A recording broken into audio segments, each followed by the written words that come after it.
Magnífico dia, amados irmãos, que a infinita paz e o amor do Criador não se afaste de nós no dia de hoje. Amados, neste capítulo, somos advertidos contra três tipos de pessoas. A primeira delas é o que ama a bebida alcoólica. O sábio diz que essas pessoas nunca terão uma vida guiada pela sabedoria. Há muitos alcoólatras sofrendo nas garras desse vício destrutivo. Muitos já ficavam ou estão prestes a ficar sem suas famílias. Outros perderam tudo. Alguns tentam a internação, mas nem sempre conseguem vencer.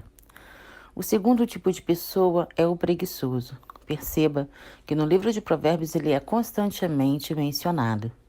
Ele ama a covardia, a negligência, perde as oportunidades que a vida o oferece, não cumpre tarefas, vive desperdiçando seu tempo, está sempre cansado ou com sono e acredita que é sábio. As pessoas é que não o compreendem. Por fim, a pessoa briguenta. O sábio nos ensina que não devemos seguir seu caminho, porque ele é marcado pela confusão e pela discórdia. Nós, crentes, temos que andar na luz e, assim como Jesus, ter prudência ao se envolver nas questões da vida e do direito.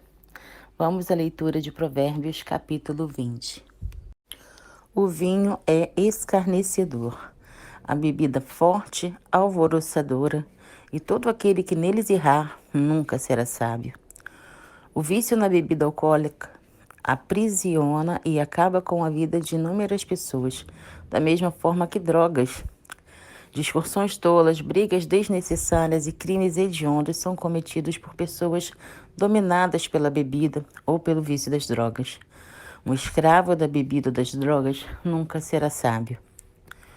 Honroso é para o homem desviar-se de questões, mas todo tolo é intrometido. Qualquer tolo pode começar uma briga, mas só quem fica fora dela é quem merece elogios. É sábio quem coloca fim em contendas, mas todos os insensatos se envolvem em rixas. O cristão deve empunhar armas espirituais e nunca se armar para uma briga pelos motivos terrenos. O preguiçoso não lavrará por causa do inverno, pelo que mendigará na cega, mas nada receberá. Não ames o sono para que não empobreças. Abre os teus olhos e te fartarás de pão. Quem é preguiçoso sempre encontra bons motivos para não fazer nada. O preguiçoso sempre acaba por colocar a culpa na situação que está vivendo nos outros.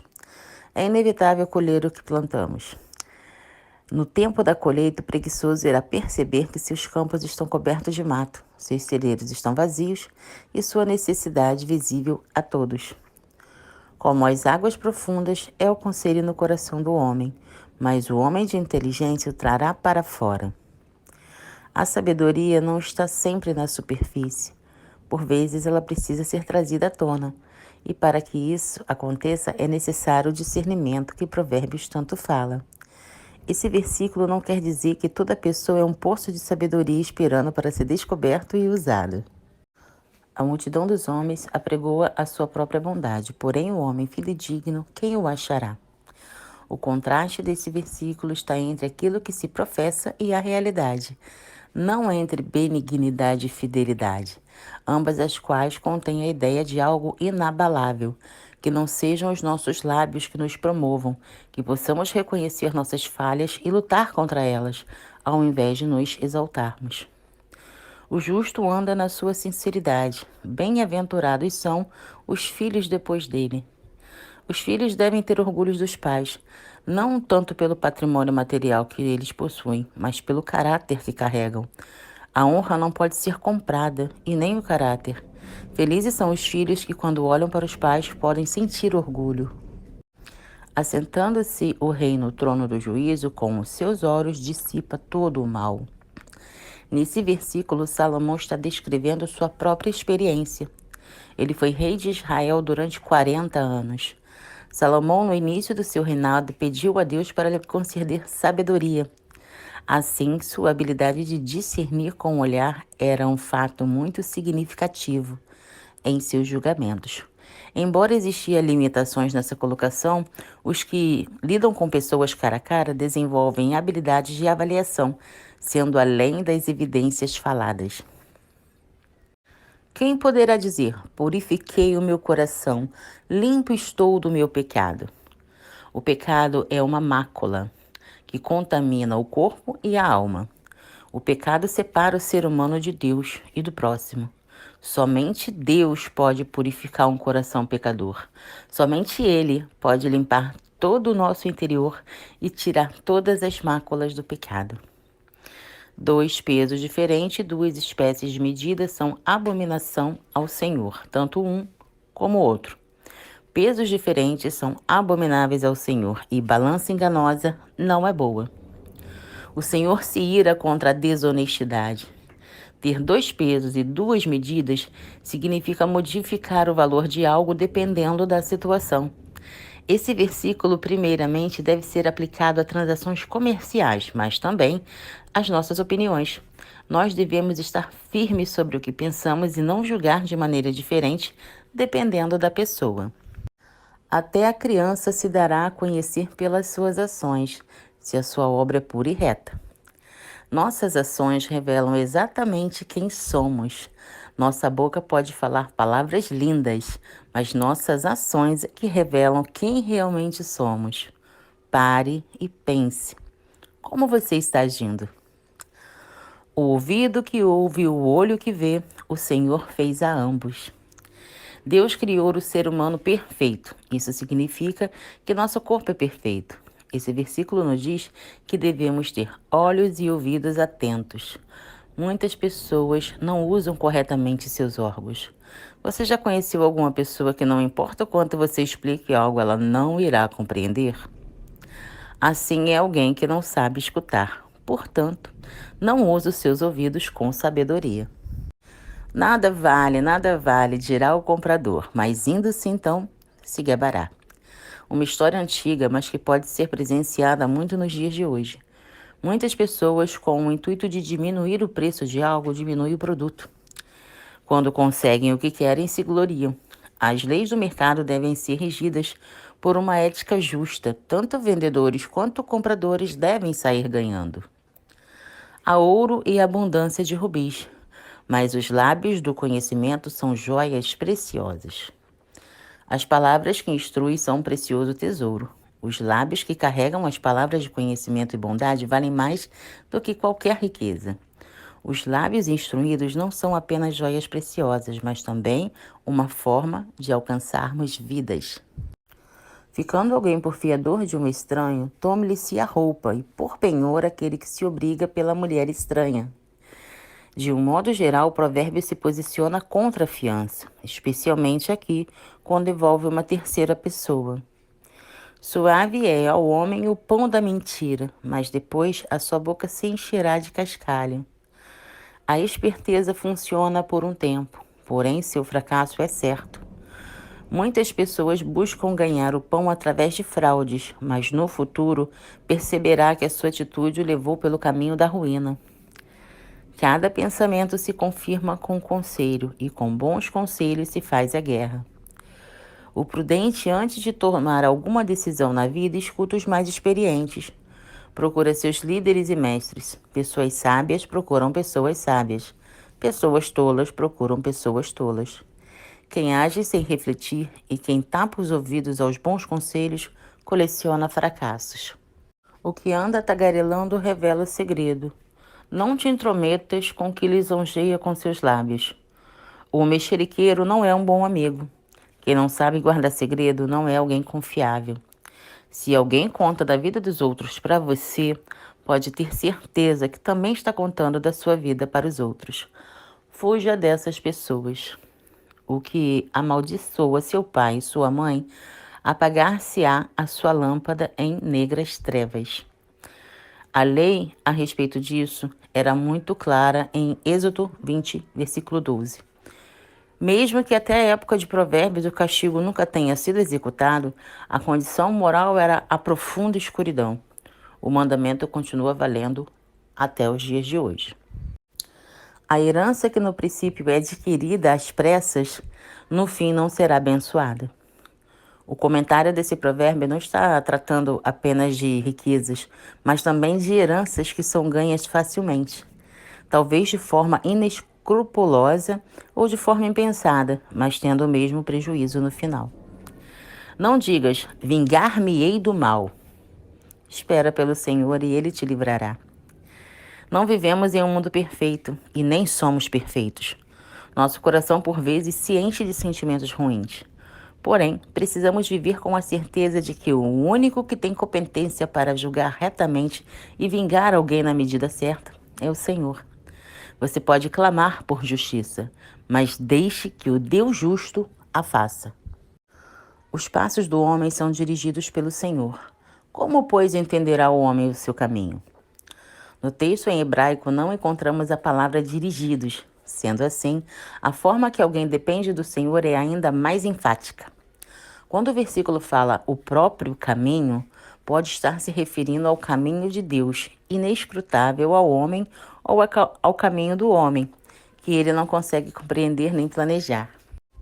Laço é para o homem apropriar-se do que é santo, e só refletir depois de feitos votos.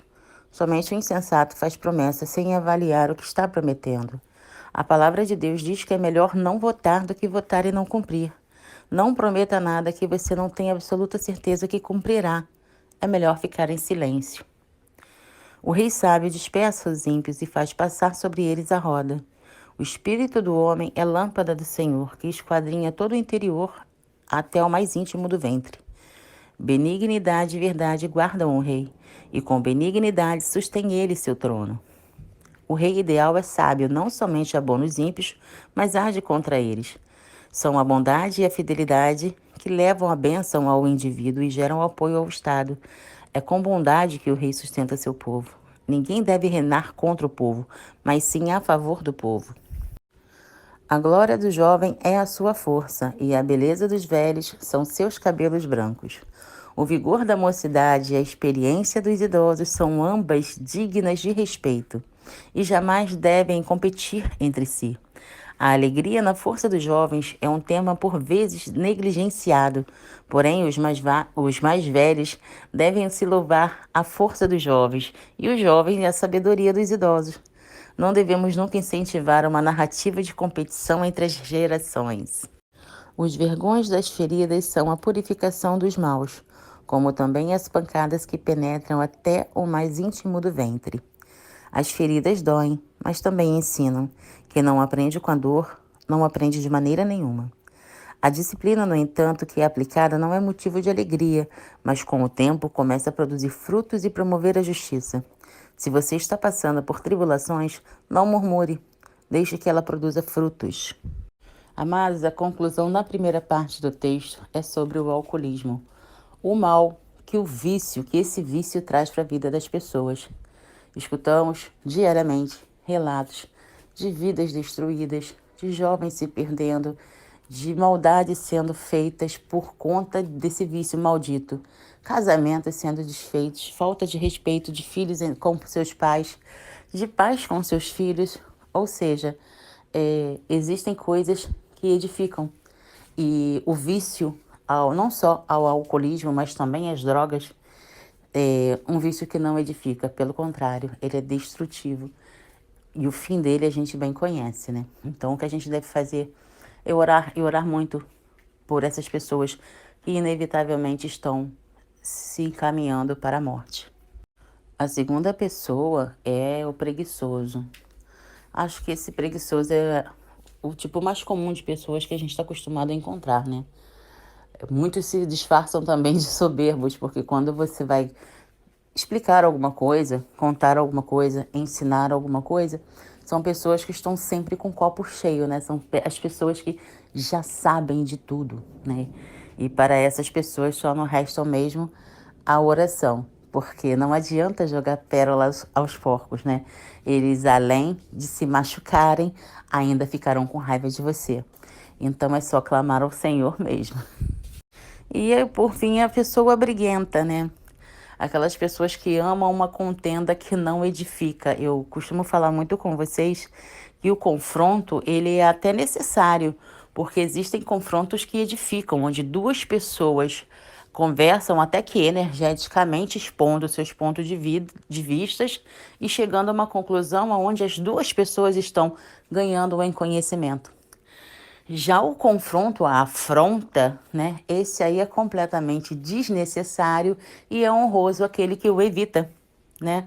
Porque o confronto para denegrir um ao outro, para machucar os corações, não é agradável ao Senhor e não agrega em nada, nem em conhecimento, nem em ânimo. Ou seja, é só mais feridas que se causam. É mais uma ação negativa. Então, o confronto, ele só é bem visto e aceito quando é para agregar na sua vida. Quando é para afrontar, ele é desnecessário.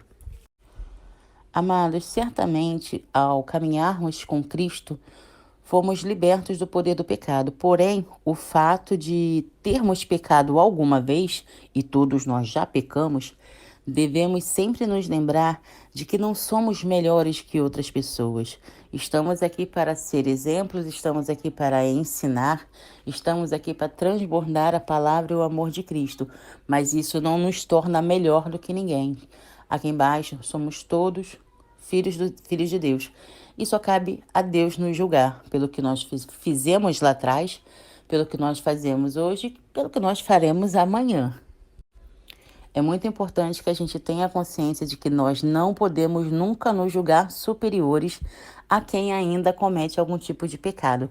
Como eu falei antes, estamos aqui para aconselhar, agregar, mostrar valores, levar a palavra, transmitir amor.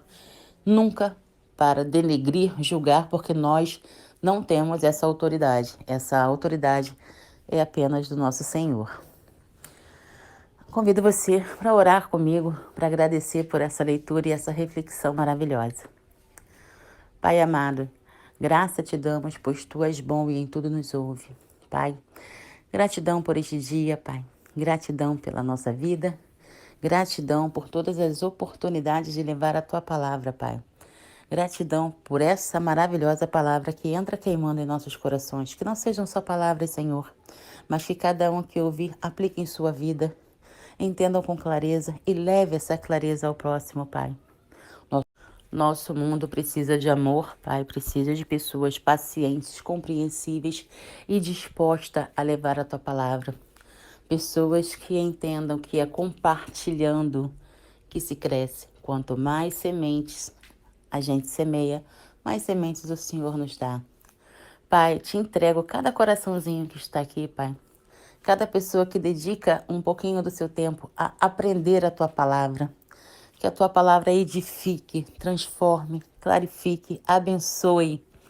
Que cada pessoa que escuta essa reflexão e as tuas palavras se torne um ser humano amável, paciente, sábio, prudente, que tenha discernimento. Pai, eu agradeço em nome de Jesus. Amém.